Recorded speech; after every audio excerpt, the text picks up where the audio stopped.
मूचन ने successfully lease one के दोनों हमलों को रोक लिया था, इसलिए वो तीसरे मूव के लिए लीज वन से रिक्वेस्ट करते हुए कहता है कि वो उसके ऊपर अटैक करना चाहता है, जिसके लिए सीना लीज वन भी मान गया था। जो देखकर मूचन ने भी वहाँ पे एक लेवल 4 की डीमन लोटस फॉर्मेशन बनाते हुए सीना लीज वन के ऊपर एक बहुत ही ज्यादा पावरफुल और खतरनाक हमला कर दिया था। जिसके बाद यहीं से नेक्स्ट एपिसोड की शुरुआत होती है, जहाँ जैसे मूचन का अटैक जाकर लीज वन के कंपास से टकराता है तो वहाँ पे इतनी ज्यादा पावरफुल एनर्जी रिलीज होती है कि उसकी वजह से वहाँ पे बैटल अरीना के चारों तरफ लगी हुई शील्ड में भी क्रैक्स आने लगे थे। जो देखकर सीना लीज वन को भी मूचन के इस अटैक को रोकने के लिए अपने दोनों हाथों का यूज करना पड़ रहा था। जो देखकर मूचन भी अपनी डीमन लोटस फॉर्मेशन की बाकी पार्ट्स को भी एक साथ मर्ज करते हुए वहाँ पे अपनी डीमन लोटस फॉर्मेशन की पावर को और ज्यादा बढ़ा देता है, जिसे रोक पाना अब सीना लीज वन के लिए भी वहाँ पे बहुत ज्यादा मुश्किल होता जा रहा था। पर मूचन तो वहाँ पे रुकने का नाम ही नहीं ले रहा था, वो लगातार वहाँ पे अपनी डीमन लोटस फॉर्मेशन की पावर को बढ़ा ही जा रहा था। और तभी देखते ही देखते वहाँ पे एक बहुत बड़े ब्लास्ट के साथ सीना लीज वन का वो कंपास वहीं पे डिस्ट्रॉय हो जाता है और इस समय वहाँ पे इतना ज्यादा पावरफुल ऑरा रिलीज होता है कि वहाँ पे खड़े हुए सभी डिसेबल्स भी खिसकते हुए थोड़ा पीछे चले गए थे। और उस ब्लास्ट की वजह से वहाँ पे एक बार फिर से बैटल अरीना में चारों तरफ स्मोक की स्मोक फैल गई थी। और जब वो स्मोक वहाँ पे खत्म होती है तो मूचन अपनी जगह पे बिल्कुल सही सलामत खड़ा था, लेकिन उसके साथ साथ सीना लीज वन भी अपनी जगह पे बिल्कुल ठीक ठाक खड़ा था। पर यहाँ पे मूचन की हालत काफी ज्यादा खराब दिखाई दे रही थी और वो वहाँ पे बहुत ही मुश्किल से बोलते हुए सीना लीज वन से पूछता है, सीना लीज वन अब आपका क्या कहना है, क्या मैं आपके तीनों हमलों को रोक पाया हूँ या नहीं। और ये सीन वहाँ पे वाकई बहुत ज्यादा गूज़ बम्स देने वाला था, क्योंकि सीना लीज वन को भी वहाँ पे अपनी आंखों पे यकीन नहीं हो रहा था कि मूचन ने वहाँ पे उसके इतने ज्यादा पावरफुल डिफेंस अटैक को डिस्ट्रॉय कर दिया। इवन मूचन के उस अटैक को रोकते हुए उसका वो पूरा हाथ भी वहाँ पे इंजर्ड हो चुका था, जैसे खून भी निकल रहा था। ये देखकर सीना लीज वन वहाँ पे मूचन की तारीफ करते हुए कहता है, तुम वाकई बहुत ज्यादा अमेजिंग हो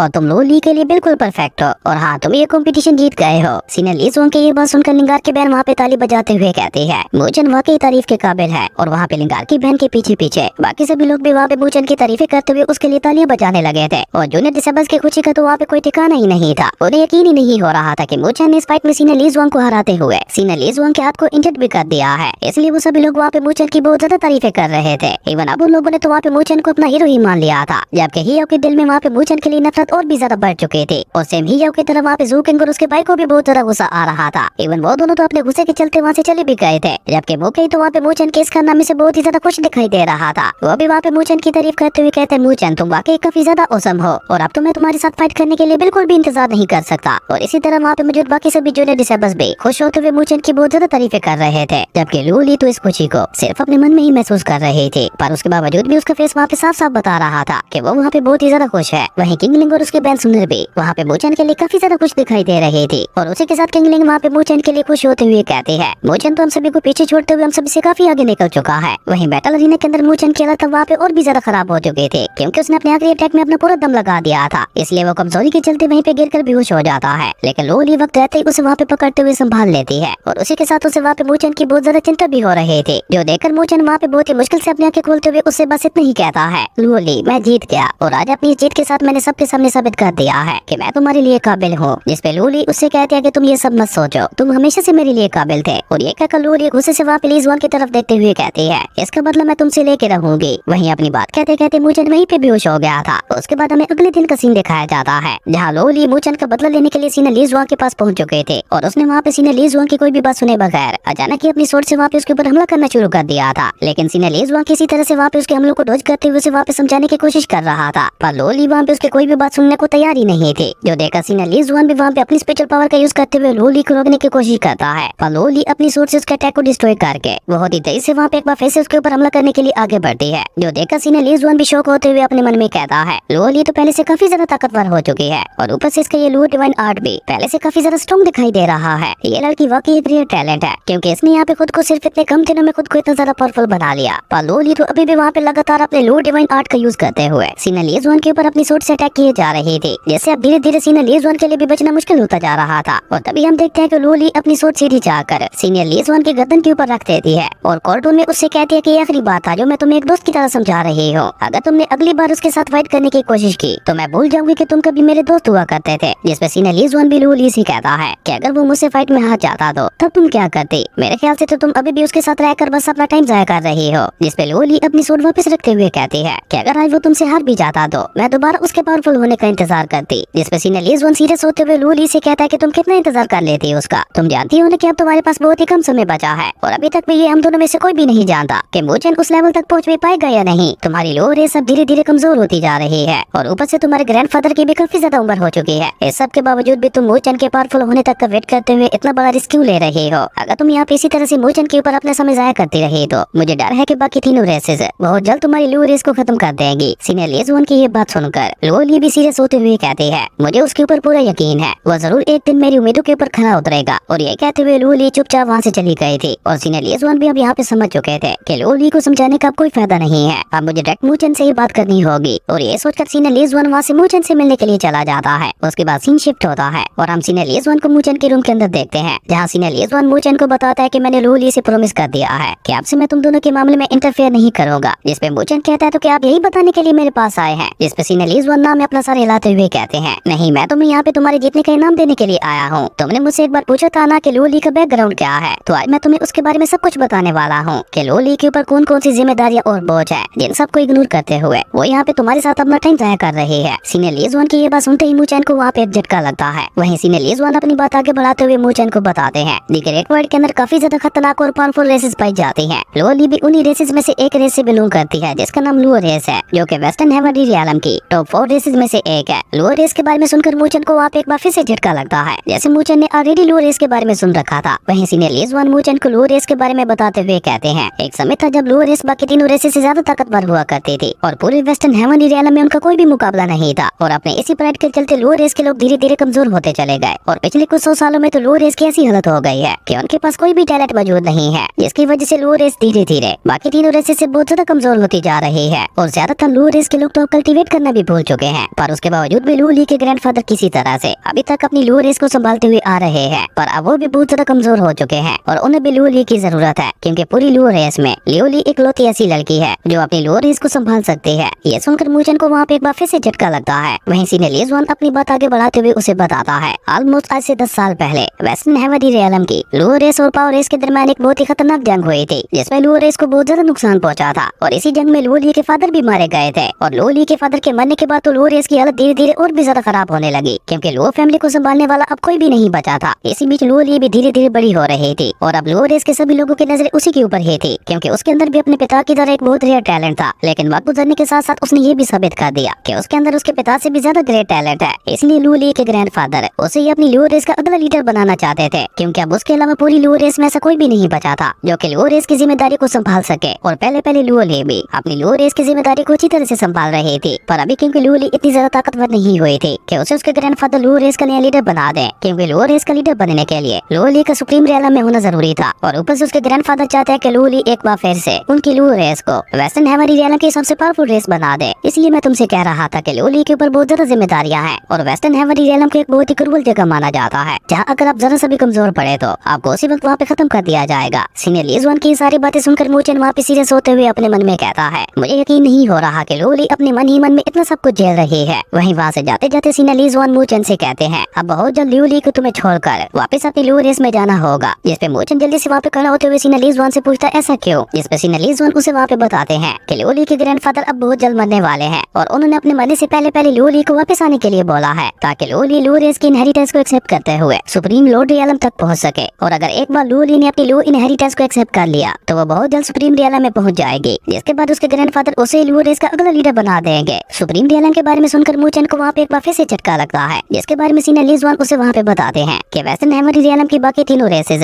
लू रेस के लीडर को बनने का इंतजार कर रही है और जैसे वहाँ पे उनमें से किसी को भी मौका मिलेगा और लू रेस को खत्म करने में ज्यादा देर नहीं लगाएंगे। इसलिए लू रेस के लीडर का सुप्रीम रियलम में होना जरूरी है, क्योंकि उसके बगैर लू रेसेस बाकी रेसेस का सामना नहीं कर पाएगी। इसलिए अब लू ली को ये रिस्क लेना ही होगा। और वैसे भी अगर लू ली के ग्रैंडफादर की मुलाकात फिल्म एम्परर से न हुई होती तो अब तक न जाने लू रेस कब की खत्म हो चुकी होती। फिल्म एम्परर का नाम सुनकर मूचन भी वहाँ पे काफी ज्यादा खुश हो जाता है और वहाँ पे देखने से ऐसा लग रहा था कि जैसे मूचन भी फिल्म एम्परर को जानता है। लेकिन लीज वन उसे वहाँ पे फिल्म एम्परर के बारे में बताते हुए कहता है, फिल्म एम्परर भी कभी एक लोअर वर्ल्ड के कमजोर से कल्टीवेटर हुआ करते थे, जिन्हें अपनी फैमिली के लोग ही खत्म करना चाहते थे। लेकिन उसके बावजूद भी उन्होंने हार नहीं मानी और देखते ही देखते उन्होंने खुद को इतना ज्यादा ताकतवर बना लिया कि आज वो फिल्म स्पिरिट रेस के एंसेस्टर है और उन्होंने हेमिस्फीयर सुप्रीम लॉर्ड लेवल को भी अचीव कर लिया है, जिनसे दी ग्रेट वर्ल्ड में हर कोई डरता है। और दी ग्रेट वर्ल्ड में फिल्म एम्परर ने अपना इन्फिनिट फिल्म रियलम भी क्रिएट किया था, जो कि पूरी ग्रेट वर्ल्ड में बहुत ज्यादा फेमस है। और यहाँ पे मैं आपको बता दूं कि फिल्म एम्परर कोई और नहीं बल्कि बैटल थ्रू दी हेवन वाला ज़ाओयान ही है, जो कि हेमिस्फीयर सुप्रीम रियलम को अचीव करते हुए अब फिल्म एम्परर बन चुका है। और फिल्म एम्परर यानी ज़ाओयान के बारे में सारी बातें सुनकर मूचन भी सीरियस होते हुए सीनियर लीज वन से कहता है, एक दिन मैं भी फिल्म एम्परर की तरह पावरफुल बन के दिखाऊंगा और लू ली की सारी प्रॉब्लम्स को खत्म करने में उसकी मदद करूंगा। जिसपे सीनियर लीज वन उसे बताता है, कैसा करने के लिए तुम्हारे पास सिर्फ 5 साल का वक्त है, पर मुझे फिर भी नहीं लगता कि तुम अगले 5 सालों में इतने ज्यादा पावरफुल हो पाओगे कि तुम दी ग्रेट वर्ल्ड के अंदर लूली की मदद कर सको। जिसपे मोचन वहाँ पे स्माइल करते हुए ली जॉन से कहता है कि फ्यूचर में क्या होगा ये कौन जानता है। जिसपे सीने ली जॉन उससे कहता है कि लूली के ऊपर बहुत बड़ी जिम्मेदारी है और आगे चलकर उसका सामना बहुत बड़े बड़े खतरों के साथ होने वाला है और मैं उम्मीद करता हूँ कि तुम फ्यूचर में उसे कमजोर नहीं पड़ने दोगे, वरना अगर ऐसा हुआ तो मैं तुम्हें खुद ही खत्म कर दूंगा। और ये कहते हुए सीना ली जॉन वहाँ से चला जाता है। उसके बाद सीन शिफ्ट होता है और हमें रात का सीन दिखाया जाता है जहाँ मोचन सीना ली जॉन की बातों को सोचते हुए चांद को निहार रहा था। तभी लूली वहाँ पे उसके पास आते हुए उससे पूछती है कि तुम इस तरह से यहाँ पे अकेले क्या कर रहे हो। जिसपे मोचन दोबारा चांद को देखते हुए कहता है कि इस चांद को देखते हुए खुद को रिलैक्स करने की कोशिश कर रहा हूँ क्योंकि ये मेथड मुझे कल्टीवेशन से भी ज्यादा पसंद है। और ये कहकर मोचन अचानक ही वहाँ पे सीरियस होते हुए लूली को सॉरी कहता है और उससे कहता है कि मेरे साथ प्यार हो जाने की वजह से तुम्हारी कल्टीवेशन के ऊपर भी बहुत ज्यादा असर पड़ रहा है। मैंने ये कभी नहीं सोचा था कि तुम अपने दिल में इतना बड़ा बोझ लेकर मेरे साथ रह रही हो। प्लीज मुझे माफ कर देना, मैं तुम्हारी परेशानियों को समझ नहीं पाया। मोचन की ये बात सुनकर लूली उससे कहती है कि ये तुम कैसी बातें कर रहे हो। तभी अचानक ही उसकी माइंड में एक बात क्लिक होती है और वो मोचन से सवाल करते हुए पूछती है कि ली जॉन तुमसे मिलने के लिए आया था। जिसपे मोचन हाँ में अपना सर हिलाता है, जो देखकर लूली भी सीरियस होते हुए उससे पूछती है कि उसने तुमसे क्या बोला। जिसपे मोचन उसे वापस शांत करते हुए कहता है कि इस सब में उसकी कोई गलती नहीं है, मैंने उसे तुम्हारे बारे में बताने के लिए फोर्स किया था। और ये कहकर मोचन उसे वापस साइड से हक करते हुए कहता है मैं तुमसे वादा करता हूँ कि एक दिन मैं खुद को इतना ज्यादा पावरफुल बना लूंगा कि तुम तक किसी भी मुसीबत को नहीं आने दूंगा और तुम्हारे रास्ते में आने वाली हर एक मुसीबत को मैं जल्द से खत्म कर दूंगा। और इसके लिए चाहे मुझे कितनी बड़ी कीमत क्यों न चुकानी पड़े, मैं उसके लिए तैयार हूँ। मोचन की ये सारी बातें सुनकर वहाँ पे लूली के दिल में भी मोचन के लिए इज्जत और भी ज्यादा बढ़ गई थी और आज उसे अपनी पसंद पे फख्र हो रहा था कि उसने अपने लिए बिल्कुल सही पसंद को चूज किया है। ये सब सोचकर वो वहाँ पे एक प्यारी सी स्माइल करते हुए मोचन से कहती है मैं जानती हूँ कि तुम हमेशा मेरे साथ रहोगे और मेरे ऊपर किसी भी मुसीबत को नहीं आने दोगे। और उसके बाद वो दोनों वहाँ पे इसी तरह से एक दूसरे में खो गए थे जहाँ मोचन लूली की आंखों में देखते हुए कह रहा था मैं तुमसे वादा करता हूँ, मैं तुमसे वादा करता हूँ कि एक दिन मैं तुम्हें द ग्रेट वर्ल्ड का सबसे पावरफुल पर्सन बन के दिखाऊंगा, उस फ्लेम एम्परर की तरह। उसके बाद सीन शिफ्ट होता है, हमें द ग्रेट वर्ल्ड का सीन दिखाया जाता है और सबसे पहले हम वहाँ पे ज़ोवियन की हेवी सोर्ड को देखते हैं जो कि देखने में बहुत ही ज्यादा खतरनाक लग रही थी और देखने से ऐसा लग रहा था कि अभी अभी ज़ोवियन ने इससे कोई बहुत बड़ी जंग जीती है क्योंकि वहाँ पे चारों तरफ आग ही आग फैली हुई थी। और तभी हम वहाँ पे अपने फ्लेम एम्परर को देखते हैं जो कि वहाँ पे अपने फ्लेम लोटस के बीचों बीच खड़ा हुआ था और वहाँ पे ज़ोवियन की बॉडी से बहुत ही ज्यादा पावरफुल फ्लेम और निकल रहा था। और इसी के साथ हमें वहाँ पे ज़ोवियन का फर्स्ट लुक दिखाया जाता है जो कि अभी वाले ज़ोवियन से भी ज्यादा कूल दिखाई दे रहा था और उसका ये एनर वाला लुक तो वहाँ पे और भी ज्यादा अमेजिंग लग रहा था। और गाइस ये सीन वाकई गूज़ बम्स देने वाला था, पर अफसोस इसी कमाल के सीन के साथ हमारे अमेजिंग एपिसोड यहीं पे खत्म हो जाता है। दोस्तों आपको ज़ोवियन की एंट्री और लुक कैसा लगा कमेंट करके जरूर बताना। और बैटल थ्रू द हेवन वाले ज़ोवियन का लुक ज्यादा अच्छा है या फिर इस वाले ज़ोवियन का, नीचे कमेंट बॉक्स में जरूर बताना। अगर आपको ये वीडियो अच्छी लगी तो लाइक कर दें और अगर चैनल पे नए आए हो तो सब्सक्राइब करते जाना। तो मिलते हैं अगली वीडियो में, तब तक के लिए बाय।